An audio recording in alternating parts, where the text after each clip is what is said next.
is weaponized. It's not, and FBI is weaponized too. I know other people in the FBI, they're incredible. The agents, they're incredible. So I hate to say the FBI, because you have people in the FBI that are very angry. When Comey went after Hillary Clinton, didn't go after her, when he mentioned her crimes and then she's been exonerated. It was a matter.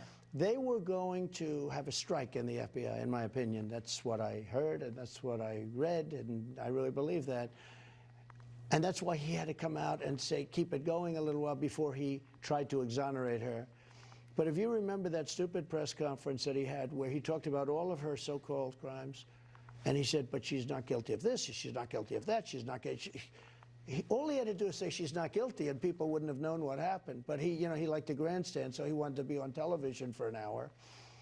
And the FBI, the real people of the FBI, not the corrupt ones, because most of them aren't corrupt, they're great, but the agents and a lot of the people in the FBI, they watched that too. They thought it was terrible. And I believe they were going to literally strike.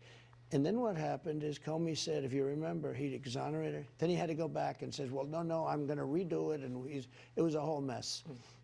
But the people in the FBI are not that way. But the top people have been so bad. When you have McCabe and you have Lisa Page and the whole group, Strzok and Page, that was a wonderful couple. No, they were all when you had all of these people with the insurance policy, what happens, darling? What happens if he doesn't?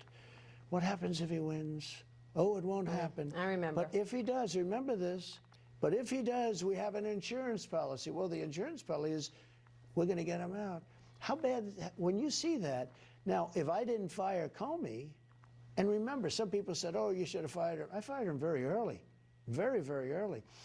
You know, a lot of people, some very smart people that you know very well, said, I made a mistake in firing Comey because that was what upset the apple cart. Now they say it was one of the greatest instinctual moves that they've ever seen, because the insurance policy was they were going to get me out. They were going to try and get me out by making fake charges and fake crimes. Who would have thought this could have happened to our